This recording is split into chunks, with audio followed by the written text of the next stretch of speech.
Merci beaucoup. Que Dieu vous bénisse. Mes très chers frères et très chères sœurs, ainsi que les personnes récentes et qui viennent pour la première fois, et toutes les personnes qui vont nous voir ici dans cet enseignement, ou qui vont nous voir, je suis très accompagnée ici dans l'Église. Bienvenue à chacun d'entre vous, et que mon Seigneur, toujours, soit avec chaque cœur, avec chaque vie, et que chacun d'entre vous marchiez accompagné de la main de Dieu, dans ce sentier merveilleux de la perfection. Gloire à notre Dieu, car le Seigneur mérite l'honneur, la gloire et la louange. Dieu mérite que nous l'exaltions tous les jours de notre vie. Alors, les personnes qui viennent pour la première fois ou qui sont récentes, participez aussi avec nous de cette allégresse que nous avons, de ce que nous ressentons pour avoir connu ce chemin merveilleux. La voie de la perfection, comme dit un psaume, car il dit « Celui qui marche dans le sentier de la perfection sera sauvé, et Dieu sera avec toute personne qui marche dans ce chemin. » Et le chemin de la perfection, c'est l'évangile pur et véritable de notre Seigneur Jésus-Christ. Comme de la même façon, dans un autre passage de la Bible où il est écrit que son Église est une colonne, est un appui de la vérité de Dieu.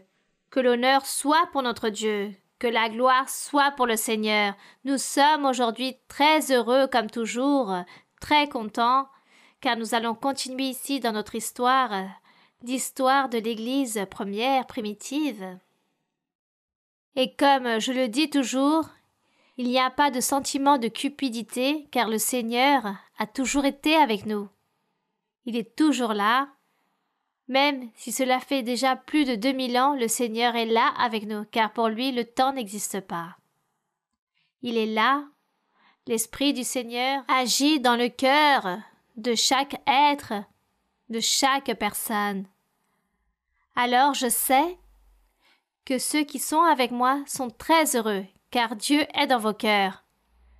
Et ceux qui sont là-bas aussi, qui me regardent, Dieu aussi entrera pour demeurer dans le cœur de certains, même s'il ne l'a pas déjà fait encore.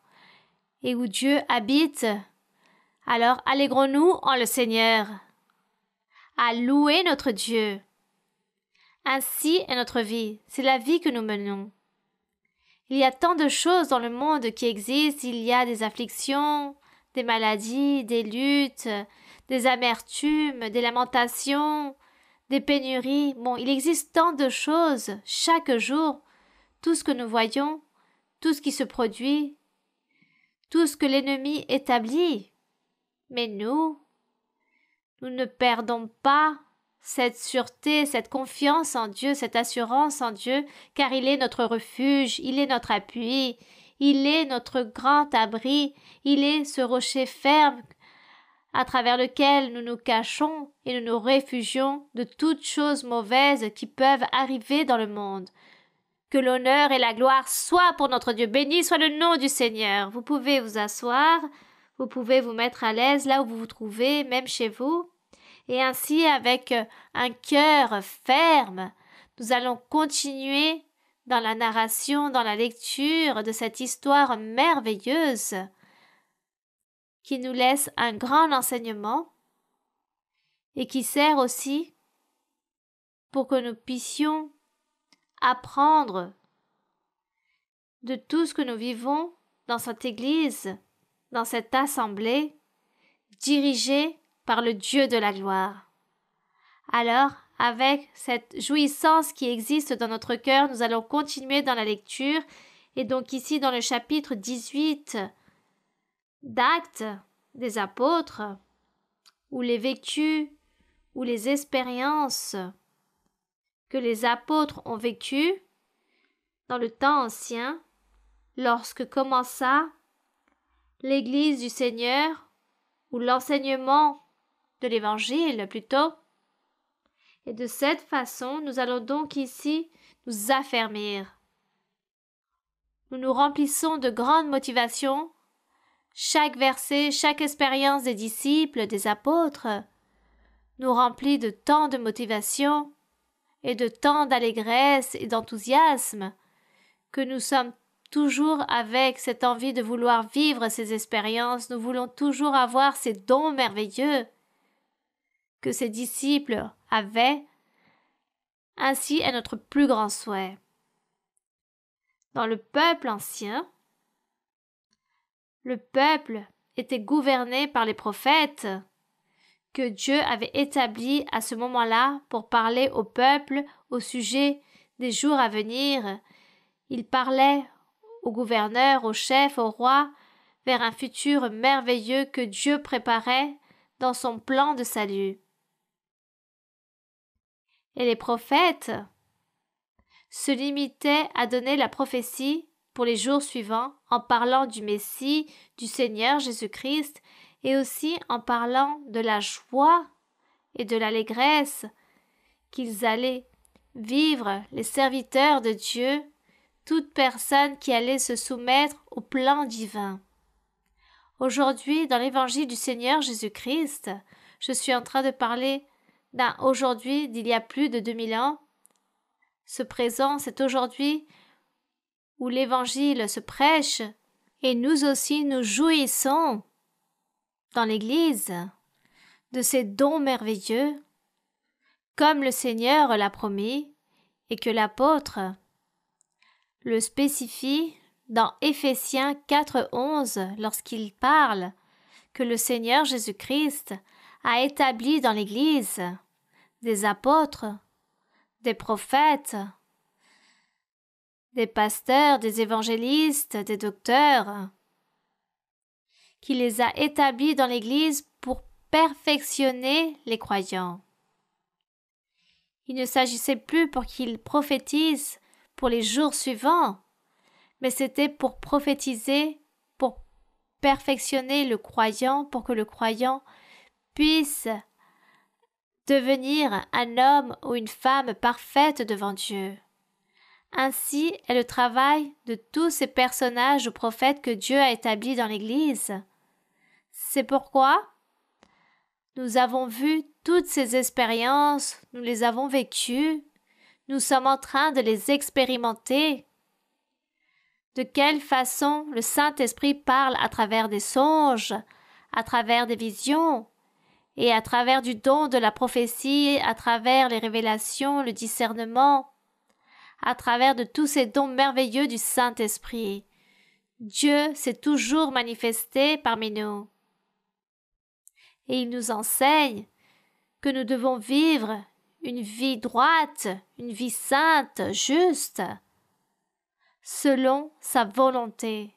Il nous l'enseigne. Et de cette façon s'accomplit ce verset où le Seigneur disait que tous ces prophètes, apôtres, évangélistes, docteurs que le Seigneur allait lever dans son Église, c'était pour perfectionner les saints. Et nous rendons grâce au Seigneur, car aujourd'hui il y a beaucoup de personnes dans l'Église, dans plus, je pourrais même dire, à peu près dans 100 pays, même s'il s'agit de 4 personnes dans chaque pays, on le compte comme un pays de plus qui a voulu apporter son Église. Et je peux dire que toutes ces personnes ont été orientées, guidées par le Saint-Esprit.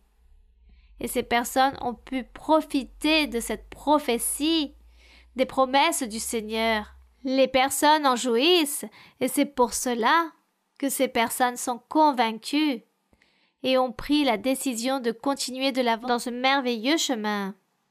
C'est pourquoi nous exprimons toute notre allégresse avec notre Dieu. Et Dieu nous a tous ensemble réunis, même si nous sentons que nous sommes séparés à plusieurs et des milliers de kilomètres de distance. Le Saint-Esprit, pour Dieu, la distance n'existe pas. Il se trouve là, avec nous. Et c'est pour cela que nous sommes tous convaincus que ce chemin est le chemin que Dieu veut que nous marchions. Comme il est écrit dans le psaume 1, « Heureux l'homme qui ne marche pas selon le conseil des méchants, qui ne s'arrête pas sur la voie des pécheurs, mais qui continue avec la loi du Seigneur. Et le Seigneur dit, nous serons heureux si nous continuons cet exemple merveilleux du Seigneur, si nous continuons à suivre ses pas, car nous devons l'imiter. Chaque jour, nous sommes en train de lutter et demander à Dieu qu'il nous donne la sagesse, l'intelligence, qu'il nous enseigne, qu'il nous guide, qu'il nous exhorte, qu'il nous aide pour que nous puissions faire sa volonté et lui être agréable en tout.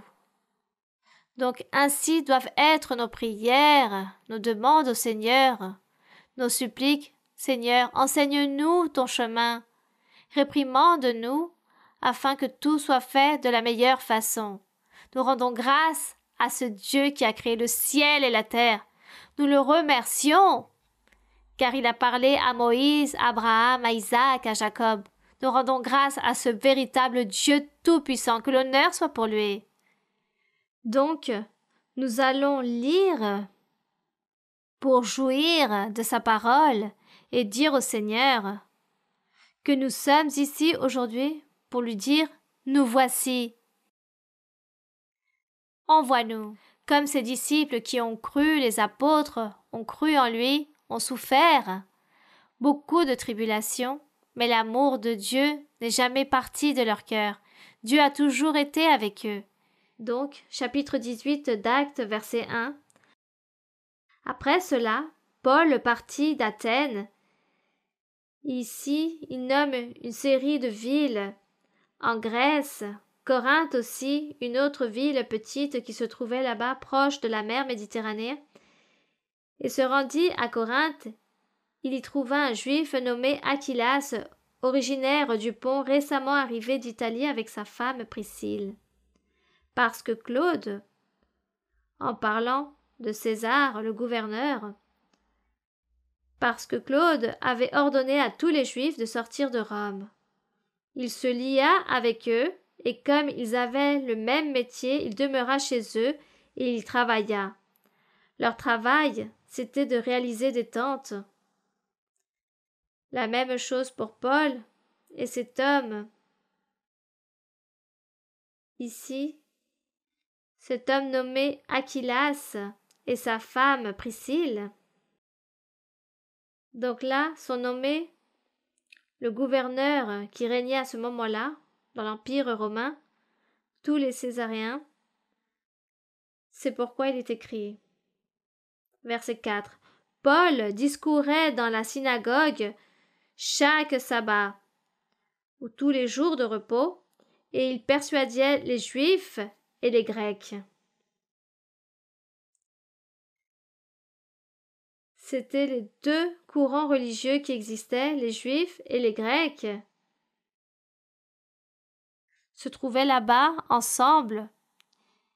Ils se rassemblaient là-bas ensemble, toutes les nations, car ils avaient leurs idoles, leurs propres dieux, leurs croyances, et croyaient en tous ces dieux, sauf au véritable Dieu.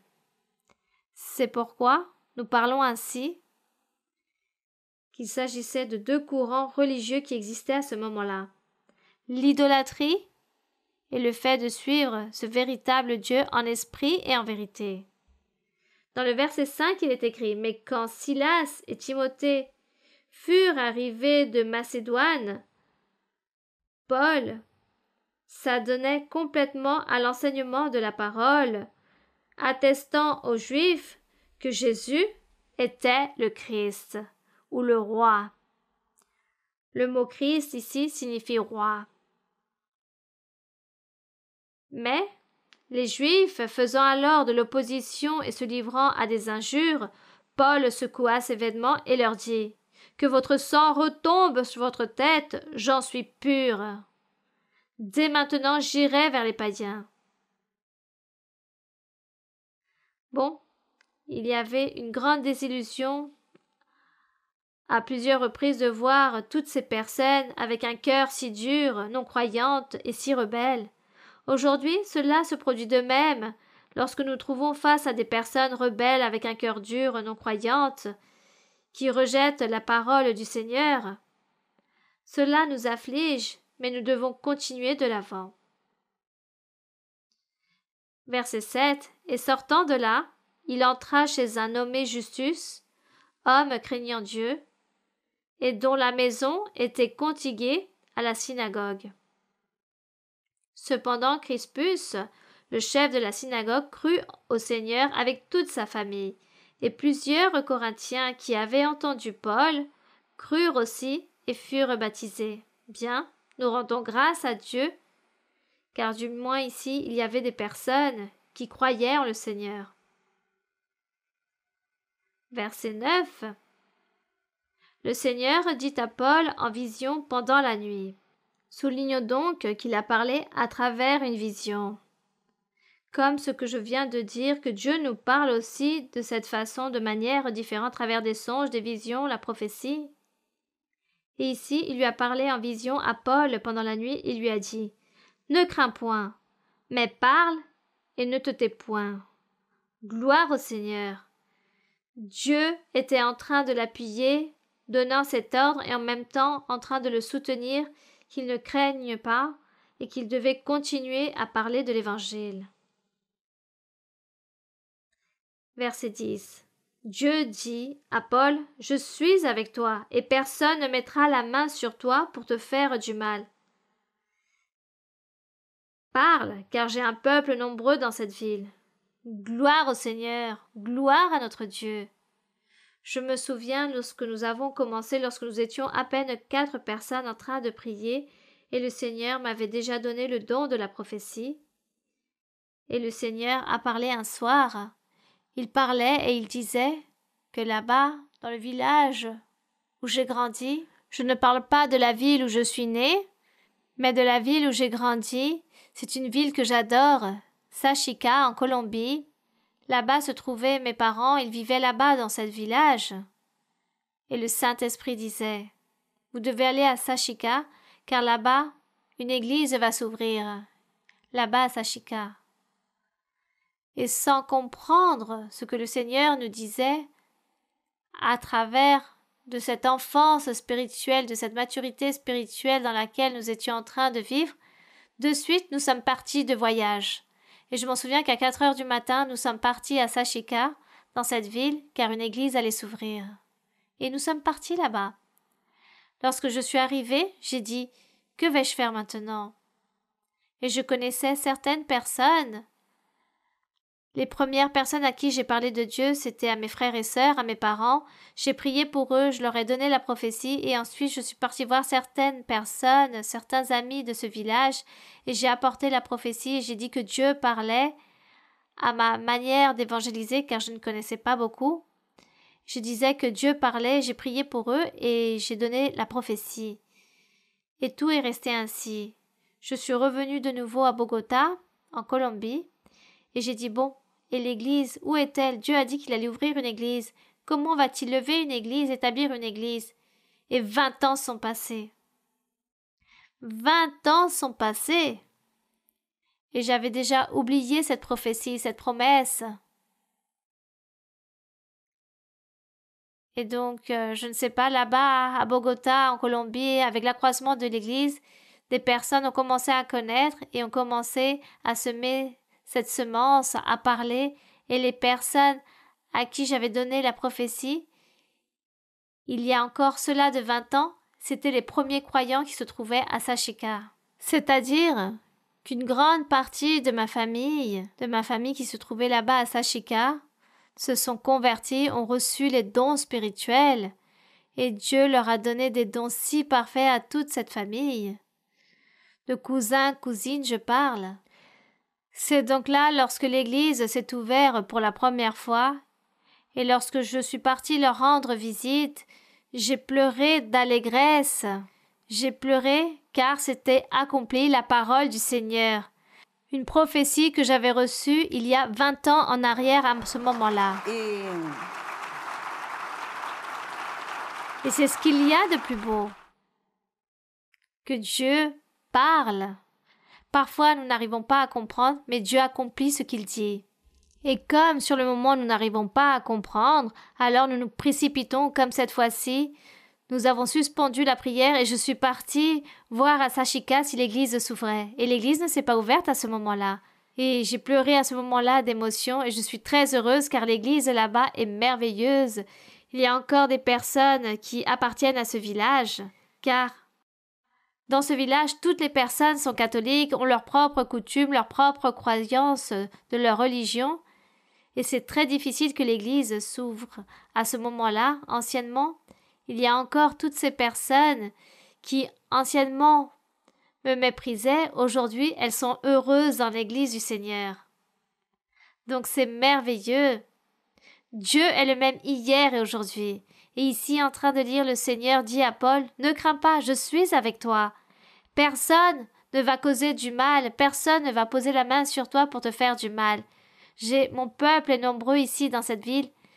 Et peut-être Paul, à ce moment-là, n'avait même pas connu l'Église que Dieu avait établie dans tous ces lieux. Bien, verset 11.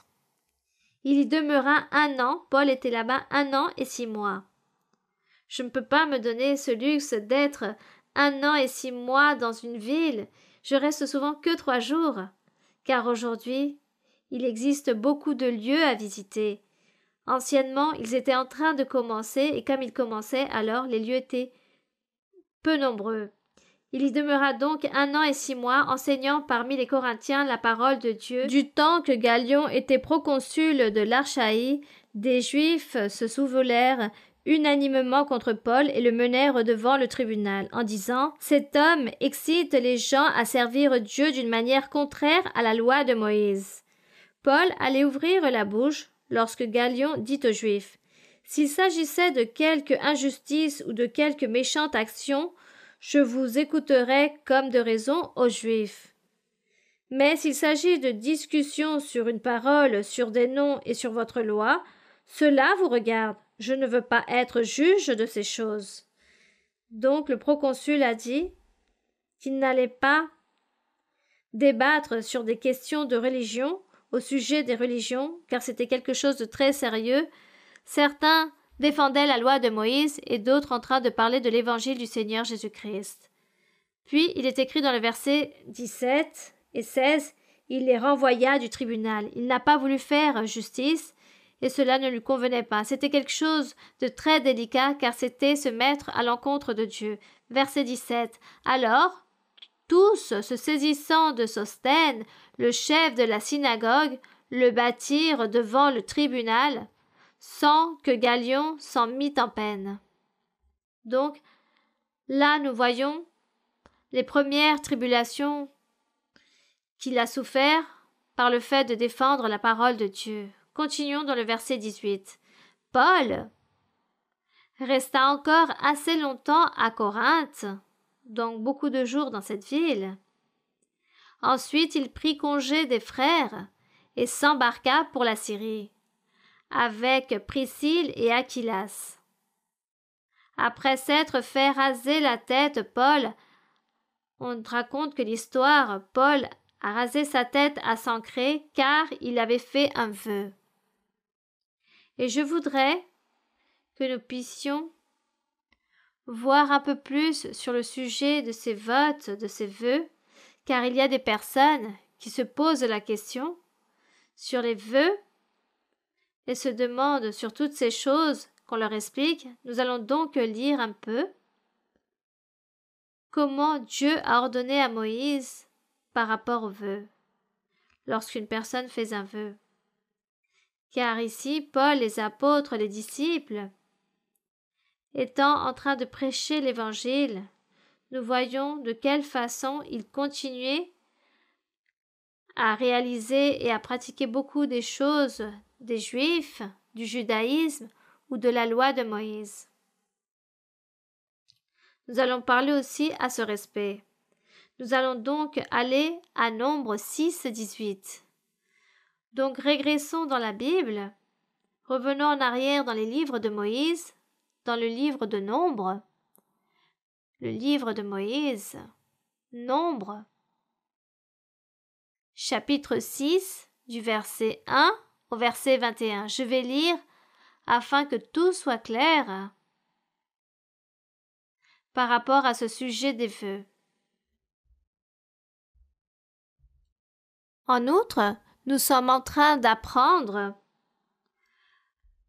En plus de suivre et lire l'histoire, les vécus, les expériences des premiers disciples, nous sommes aussi en train de ratifier, de mettre en évidence, de souligner la parole de Dieu étant écrite, les ordres de Dieu.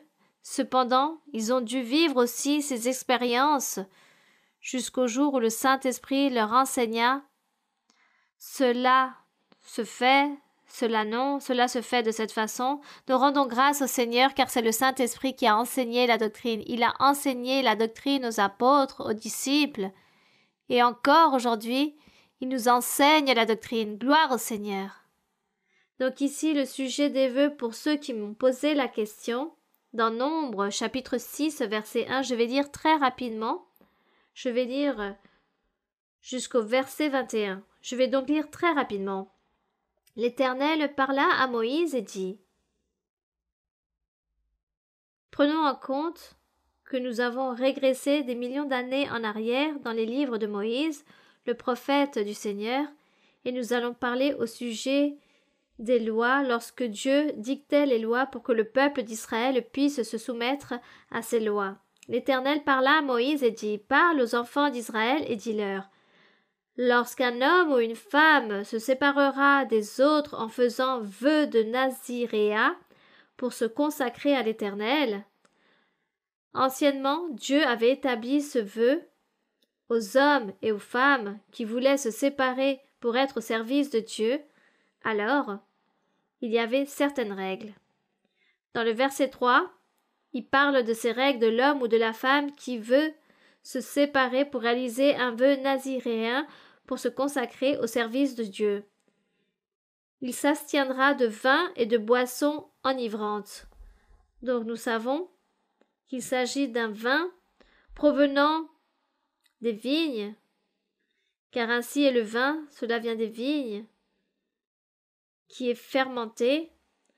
Donc il s'abstiendra de vin et de boissons enivrantes. Il ne boira ni vinaigre fait avec du vin, ni vinaigre fait avec une boisson enivrante. Il ne boira d'aucune liqueur tirée des raisins, et ne mangera point de raisins frais, ni les raisins secs. Ceci pour ceux qui voulaient réaliser ce vœu naziréat. Pendant tout le temps de son naziréat, il ne mangera rien de ce qui provient de la vigne, depuis les pépins jusqu'à la peau du raisin. Encore une règle, une exigence.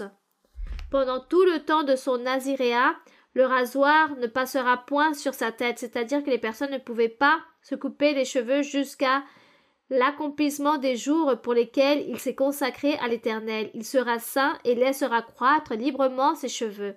C'est-à-dire que ce vœu, il le faisait durant un certain temps, peut-être durant quelques années, et lorsqu'ils allaient finir cette année de vœu, ils pouvaient enfin se couper les cheveux et boire du vin ou manger d'autres choses. Puis, pendant tout le temps qu'il a voué à l'Éternel, il ne s'approchera point d'une personne morte. C'est-à-dire, si quelqu'un, par exemple, mourait un proche, la personne ne pouvait pas assister au sépulcre, ne pouvait pas s'approcher à ce défunt, peu importe la personne ou un proche, car il avait réalisé ce vœu. Donc, il ne pouvait pas assister aux funérailles, ni s'approcher du cercueil pour voir la personne. Il ne se souillera point à la mort de son père, de sa mère, de son frère ou de sa sœur, car il porte sur sa tête la consécration de son Dieu. Vous voyez, tout cela, ce sont des règles pour les personnes qui réalisaient un vœu à Dieu. Pendant tout le temps de son naziréat, verset 8, il sera consacré à l'Éternel. Donc cette personne devait vivre éloignée de toute chose, et ainsi cette personne était nommée être sainte. Si quelqu'un meurt subitement près de lui, et que sa tête consacrée devienne ainsi souillée, donc le jour de sa purification, il se rasera la tête et il se la rasera le 7e jour. Cette personne, si accidentellement une personne mourait proche d'elle, Elle devait réaliser certaines choses pour pouvoir se purifier. Elle devait se purifier, car du contraire, son vœu était complètement annulé. Puis, verset 10, le 8e jour, il apportera au sacrificateur 2 tourterelles, c'est-à-dire au moment de la purification, au cas où si quelqu'un mourait près de lui ou d'elle, de la personne qui a réalisé ce vœu, il s'agit de règles, donc, durant la purification, le 8e jour, il apportera au sacrificateur 2 tourterelles, aux 2 jeunes pigeons, à l'entrée de la tente d'assignation, et le sacrificateur sacrifiera l'un comme victime expiatoire et l'autre comme holocauste, et il fera pour lui expiation de son péché à l'occasion du mort. Le Naziréen sanctifiera ainsi sa tête ce jour-là. Donc le sacrificateur devait réaliser tout ce rituel pour que la personne puisse être purifiée et suivre et continuer avec ce vœu. Verset 12. Il consacrera de nouveau à l'Éternel les jours de son Naziréen et il offrira un agneau d'1 an en sacrifice de culpabilité. Les jours précédents ne seront point comptés parce que son naziréat a été souillé. Nous sommes en train de parler que c'était très délicat, qu'il y avait beaucoup de règles à toutes ces personnes qui réalisaient ce vœu. Verset 13. Voici la loi du naziréen, le jour où il aura accompli le temps de son naziréat. On le fera venir à l'entrée de la tente d'assignation en disant que lorsque son vœu sera fini, il présentera son offrande à l'Éternel, un agneau d'1 an et sans défaut pour l'holocauste, une brebis d'1 an et sans défaut pour le sacrifice d'expiation, et un bélier sans défaut pour le sacrifice d'action de grâce. Une corbeille de pain sans levain, de gâteaux, de fleurs de farine pétrie à l'huile, et de galettes sans levain arrosées d'huile avec l'offrande et la libation ordinaire. Le sacrificateur présentera ces choses devant l'Éternel, et il offrira sa victime expiatoire et son holocauste. Ici, nous mentionnons le mot sacrificateur, car c'étaient les sacrificateurs qu'il y avait dans le peuple d'Israël, les sacrificateurs qui étaient établis par Dieu pour gouverner devant Dieu, et aussi, ils étaient au service du peuple. Nous parlons de sacrificateurs de la loi de Moïse et de non autres sacrificateurs appartenant à d'autres religions. Verset 17, il est écrit: Il offrira le bélier en sacrifice d'action de grâce à l'Éternel, outre la corbeille de pain sans levain, avec l'offrande et la libation. Le Naziréen rasera donc à l'entrée de la tente d'assignation sa tête consacrée, c'est-à-dire qu'il allait pouvoir enfin se raser la tête. Il prendra les cheveux de sa tête consacrée et il les mettra sur le feu qui est sous le sacrifice d'action de grâce. Il pouvait donc enfin se raser la tête, mais regardez cette règle. Il devait poser ses cheveux sur le feu. Le sacrifice prendra l'épaule cuite du bélier, un gâteau sans levain de la corbeille et une galette sans levain, et il les posera sur les mains du Naziréen après qu'il aura rasé sa tête consacrée. Toutes ces choses, un peu difficiles pour l'être humain, l'être humain, disons, le peuple d'Israël, Dieu avait établi tant de fardeaux, tant d'ordres, tant d'ordonnances et de règles qu'ils devaient réaliser que cela fut impossible pour eux. C'est pour ça, dans un passage de la Bible, Dieu dit: connaissant les cœurs de toutes ces personnes qui avaient un cœur dur et rebelle, Dieu a établi tant de fardeaux, tant d'exigences qu'ils ne pouvaient accomplir. C'est pourquoi Dieu devait donc se justifier. Je parle plutôt qu'il avait besoin de châtier les personnes. Car Dieu dit qu'il était en train de châtier la rébellion, l'obstination des personnes. Aujourd'hui, que Dieu nous garde et nous protège d'être si rebelles, obstinés ou non croyants devant Dieu, afin que Dieu n'établisse pas sur nous des fardeaux que nous ne pouvons même pas mener. que Dieu nous aide, qu'il se remplisse de miséricorde, mais nous devons aussi être humbles, simples et aimer Dieu et nous soumettre à sa volonté. Et ainsi, Dieu n'établira pas tant de fardeaux ou tant d'exigences. Au contraire, Dieu nous aidera. Donc nous voyons ici toutes les choses difficiles qu'il y avait pour toutes ces personnes par rapport aux vœux. Si ces personnes n'accomplissent pas toutes ces choses, alors leurs vœux étaient complètement nuls, annulés, et Dieu entrait pour les châtier. Continuons avec le verset 20. Nous étions en train de lire que la personne pouvait enfin se raser la tête et brûler leurs cheveux. Verset 20. Le sacrificateur les agitera de côté et d'autres devant l'Éternel, c'est-à-dire les cendres de ses cheveux qui ont été enfumés. C'est une chose sainte qui appartient au sacrificateur avec la poitrine agitée et l'épaule offerte par l'élévation. Ensuite, le naziréen pourra boire du vin. Donc, une fois terminé le temps de son vœu naziréen, la personne pouvait boire du vin et réaliser toutes ces choses. Car verset 21, il est écrit « Telle est la loi pour celui qui fait un vœu de naziréen, telle est son offrande à l'Éternel pour son naziréen. Outre ce que lui permettront ses ressources, il accomplira ce qui est ordonné pour le vœu qu'il a fait selon la loi de son naziréen. » C'est ainsi qu'à ce moment-là, dans le temps ancien, il y avait les vœux, et comme raconte l'histoire que Paul était juif, il était pharisien, me semble-t-il. Si je ne me trompe pas, c'était un pharisien, oui? Il était pharisien, oui. Parce que sinon je vais dire quelque chose qui n'est pas correct par le fait de ne pas lire l'histoire. Donc, Paul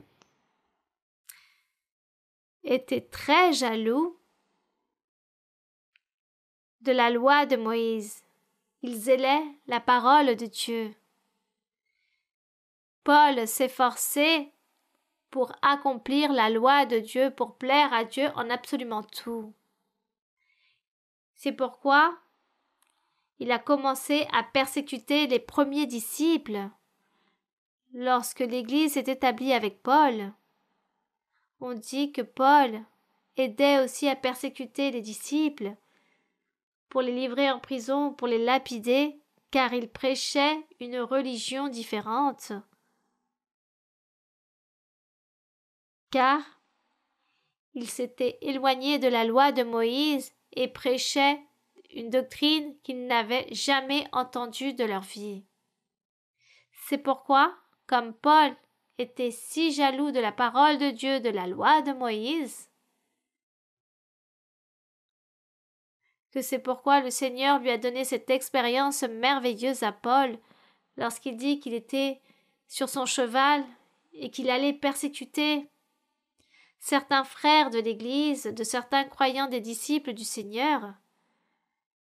À travers cette persécution, l'histoire nous raconte qu'une lumière venant du ciel resplendit autour de lui, qu'il tomba par terre et qu'il entendit une voix qui lui disait « Saul, pourquoi me persécutes-tu »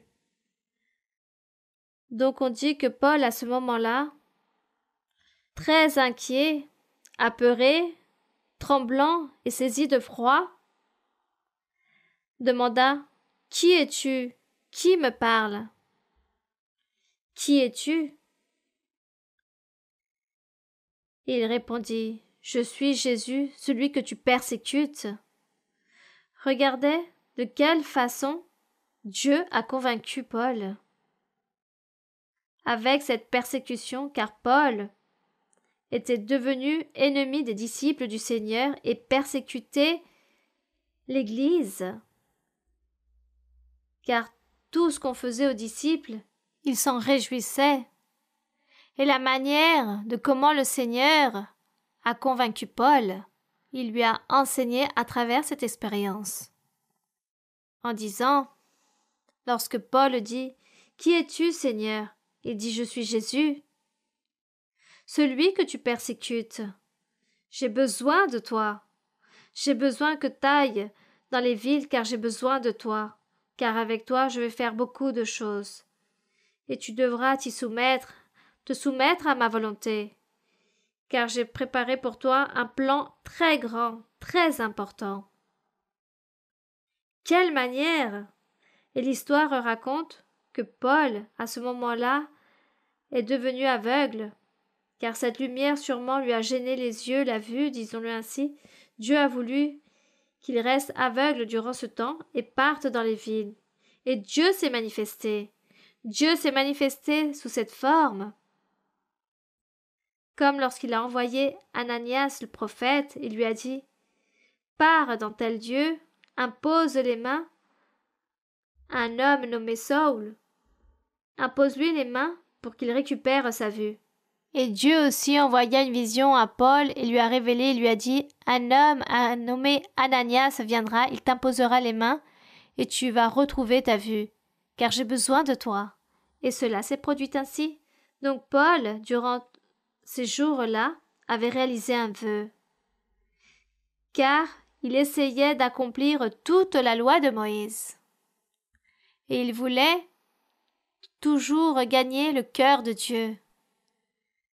C'est pourquoi il avait réalisé un vœu naziréen durant un certain temps. Et comme il a fait ce vœu, il devait donc accomplir. Paul, à ce moment-là, ici dans le verset 18, que nous sommes en train de lire dans Actes, allons de nouveau à Actes 18. Dans le verset 18, nous voyons que Paul s'est détenu là-bas dans ce lieu. Il est resté longtemps à Corinthe, car il avait réalisé un vœu. Il s'est donc rasé la tête, car il avait réalisé un vœu et qu'il fallait accomplir toute chose à Dieu, car il s'agissait de la loi que Dieu avait donnée à Moïse. Il devait donc respecter cette loi, et à ce moment-là, il n'avait pas encore compris que l'évangile du Seigneur Jésus-Christ allait changer beaucoup de choses, que beaucoup de choses, des lois, des ordonnances, des commandements que Dieu avait envoyés à Moïse pour que le peuple puisse accomplir. Paul, à ce moment-là, ne comprenait pas que tout cela était un symbolisme, c'était des métaphores, des illustrations pour les jours suivants, pour l'évangile du Seigneur Jésus-Christ. À ce moment-là, il n'arrivait pas à comprendre et c'est pourquoi il a réalisé ce vœu. Il a dit, je dois accomplir à Dieu, même si je dois prêcher l'évangile, si je suis en train de parler du Seigneur Jésus-Christ, je dois faire cela. Je suis certaine que le Seigneur ensuite a montré à Paul et lui a enseigné que tout cela n'était plus nécessaire de le réaliser. Il n'avait plus besoin que toute personne réalise un vœu. C'était juste pour la loi de Moïse, aux serviteurs de la loi de Moïse jusqu'à ce temps ancien, jusqu'à Jésus-Christ, qu'il pouvait réaliser un vœu naziréen, mais ensuite, nous ne savons pas pourquoi, car d'après ce que nous venons de lire, on dit que la personne devait se consacrer à être sainte. C'est pourquoi il ne fallait pas manger ceci ou boire cela, ne pas faire ceci ou cela, car tu dois toujours être pure, sainte, tu ne dois pas te souiller. Et vous savez, mes frères et sœurs, aujourd'hui, nous devons vivre une vie sainte et ne pas nous souiller avec le péché du monde. Aujourd'hui, nous devons mener un naziréa. Bon, j'ai oublié comment dire. Nous n'avons plus besoin de mener ce naziréa durant 6 ans ou plus, mais toute une vie. Aujourd'hui, dans l'évangile du Seigneur Jésus-Christ, nous devons être nazaréens pour toute la vie. Et qu'est-ce que cela signifie? C'est vivre en sainteté, de ne pas nous souiller avec le péché. Anciennement, la souillure était par le fait de boire du vin ou manger certaines choses, ou de participer à un funérail. Bon, disons, c'était les exigences de l'ancienne époque. Mais aujourd'hui, ce qui nous souille, c'est le péché. Le péché et la méchanceté qui existent dans le monde, voici ce qui nous souille. Et si nous, donc, qui disons que nous avons réalisé un vœu, depuis quand nous avons fait ce vœu avec le Seigneur? Alors, chacun d'entre vous, dites-moi quand vous avez réalisé ce vœu avec le Seigneur. Bon, Par ici, on me dit, depuis le premier jour ou la première fois que j'ai reçu ma première prophétie, et je suis restée dans l'Église. Ce jour-là fut le vœu que nous avons fait au Seigneur. Gloire au Seigneur. Le vœu des Naziréens. Ce vœu où le Seigneur nous a parlé, nous a convaincus, et nous avons continué ici, nous sommes ici. Et nous devons nous garder de la souillure, qui est le péché. Les souillures, ce sont les rancunes, l'envie, la cupidité, la convoitise, l'impudicité, etc., etc. Si nous pratiquons toutes ces choses mauvaises, alors nous nous souillons et nous ne sommes pas en train d'accomplir avec ce vœu. Quel fut le vœu? Une décision que nous avons prise de suivre le chemin du Seigneur. Et aujourd'hui, nous n'avons plus besoin d'aller voir un sacrificateur matériel, physique, humain, pour qu'il puisse nous réaliser tous les rituels, car notre sacrificateur, c'est Jésus-Christ. C'est le souverain sacrificateur selon l'ordre de Melchisédek, où se trouve l'histoire dans Hébreux et Genèse. Se trouve l'histoire de Melchisédek, ce souverain sacrificateur qui est le même Seigneur Jésus-Christ. Gloire à notre Dieu! Et comme nous avons le Seigneur Jésus-Christ comme ce souverain sacrificateur tous les jours, il nous fait ce rappel à l'ordre et il nous aide pour que nous puissions vivre une vie sainte, pour que nous puissions vivre une vie droite. Alors, regardez comment est ce vœu que nous avons fait. Il est parfait. Nous rendons grâce à notre Dieu, car il nous aide. Il est notre sacrificateur qui se trouve avec nous. C'est lui qui nous sanctifie et qui nous aide à nous éloigner de tant de choses mauvaises, car nous devons nous en éloigner pour vivre en sainteté. Et le Seigneur dit toujours, « Être saint, car je suis saint. » Donc, ainsi est au sujet du vœu. Donc, dans le verset 18, nous voyons de quelle façon Paul s'est rasé la tête, car il avait fait un vœu. Il a dit, « Je dois faire cela, je dois l'accomplir, car la loi de Moïse, celui qui ne l'accomplit pas, Dieu le châtie. Et moi, je ne veux pas être châtié. » Mais le Seigneur ensuite a enseigné à Paul qu'il ne fallait plus faire toutes ces choses.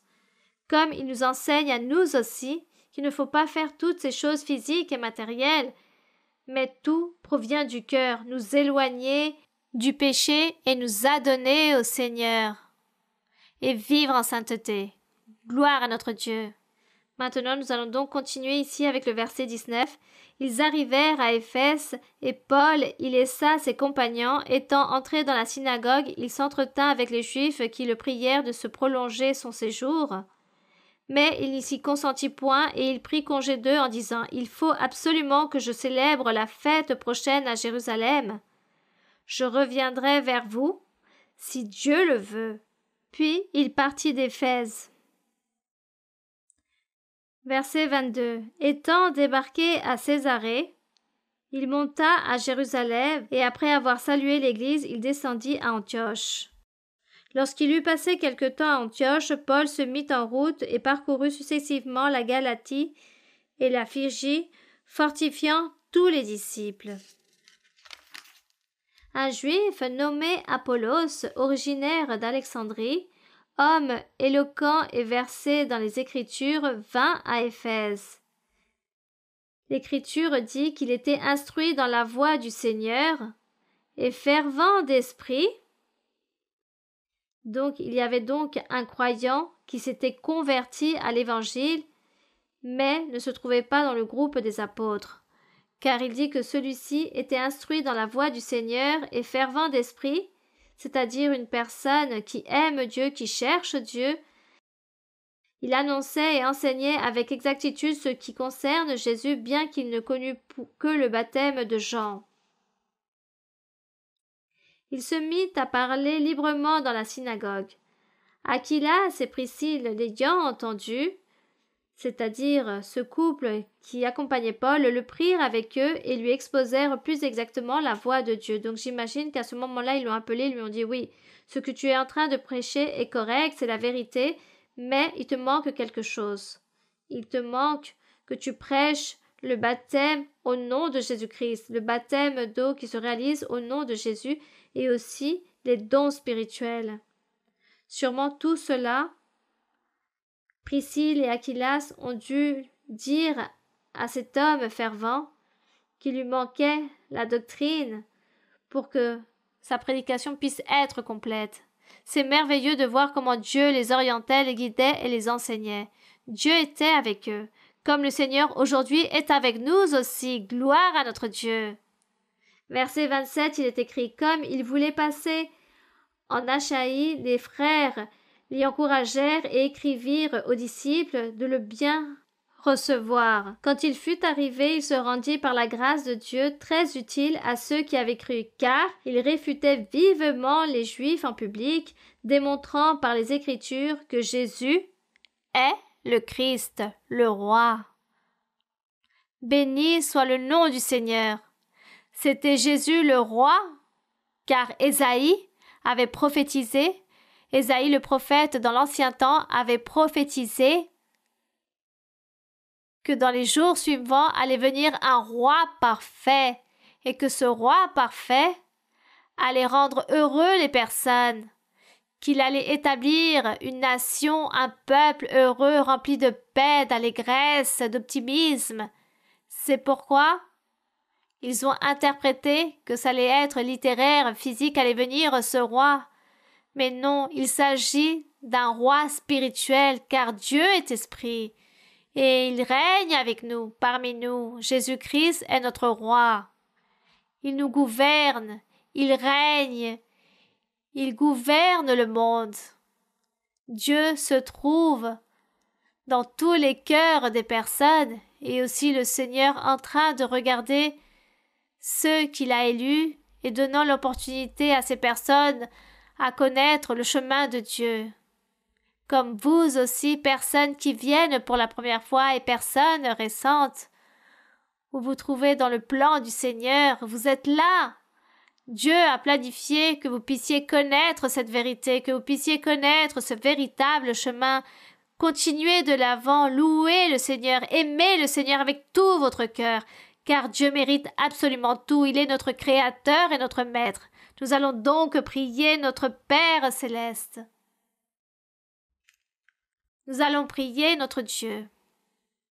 Nous allons lui rendre grâce, lui donner l'honneur, l'éloger, mais aussi demander au Seigneur tous nos besoins, car Dieu sait que nous avons besoin de demander beaucoup de choses. Il autorise que nous fassions cela pour nous l'exaucer. Béni soit notre Dieu, béni soit notre Père céleste, éternel Dieu, Père saint, toi qui as parlé à Moïse, toi qui as donné la loi, les commandements, les ordonnances, les décrets, tant de choses tu as parlé à Moïse d'écrire sur un livre et de dire au peuple, de leur lire constamment au peuple, afin que personne oublie tes ordonnances, tes statuts, pour que personne puisse oublier ta volonté et que tous puissent faire ta volonté, pour que tous puissent se soumettre à toi, mon Seigneur. Tu as fait cela et Moïse l'a fait ainsi. Il a laissé ses écrits qu'aujourd'hui nous sommes en train de réjouir de cette parole, nous sommes en train de profiter de tous ces écrits, car toi, mon Seigneur, à travers du Saint-Esprit, tu es en train de nous illuminer, tu nous donnes l'intelligence, la sagesse pour pouvoir comprendre toutes ces choses, pour vivre cette vie sainte que tu veux que nous vivions. Tu veux que nous soyons saints. Avec ton aide, nous le serons. Car tu es miséricordieux. Tu es le pardon. Tu es tolérant. Tu es amour. Merci, éternel Dieu. Merci, Seigneur. Tends ta main sur chacun d'entre nous. Purifie-nous. Libère-nous. Romps tous les liens, toutes chaînes. Chasse toute malédiction, détruis l'œuvre de l'ennemi. Garde-nous, protège-nous. Merci, mon Père, au nom glorieux de Jésus-Christ, ton Fils bien-aimé. Et aussi, Seigneur, tends ta main qui guérit. Sur chaque personne qui se trouve malade, sur toute personne qui est remplie de maladies, de douleurs, qui souffre la douleur, peut-être dans un hôpital, dans une clinique, dans leur propre lit, dans leur maison, qui se trouvent malades. Tends ta main, mon Seigneur, sois miséricordieux de toutes ces personnes qui ont connu ton chemin et qui sont en train de souffrir des maladies incurables. Sois miséricordieux. Rappelle-toi de chaque personne et toutes ces personnes qui te supplient pour un miracle, pour une guérison. Tends ta main, mon Seigneur, exauce les souhaits et les vœux de chacun. Merci, mon Père Saint. Nous te rendons grâce, mon Seigneur, au nom glorieux de Jésus-Christ, ton Fils bien-aimé. Que pour lui soit l'honneur, la gloire et la louange pour toujours. Amen. Gloire au Seigneur. Unos brazos humildes se abrieron en la trágica cruz del Calvario. Unos brazos humildes se abrieron en la trágica cruz del Calvario para dar salvación a este mundo pecador y librarnos del mal que vendrá, para dar salvación a este mundo pecador y librarnos del mal que vendrá. Unos brazos humildes se abrieron en la trágica cruz del Calvario. Unos brazos humildes se abrieron en la trágica cruz del Calvario para dar salvación a este mundo pecador y librarnos del mal que vendrá, para dar salvación a este mundo pecador y librarnos del mal que vendrá. Que l'honneur et la gloire soient pour notre Dieu. Merci beaucoup. Que le Seigneur vous bénisse. De fortes salutations chaleureuses pour chacun d'entre vous et les enfants, et que Dieu vous bénisse. Et les frères et sœurs qui se trouvent aussi avec moi, que Dieu vous bénisse grandement et à très bientôt. N'oubliez pas de lire la Bible, lisez la Bible, priez notre Dieu, demandez à Dieu, parlez avec Dieu. Que le Seigneur soit avec vous. Merci. Merci beaucoup.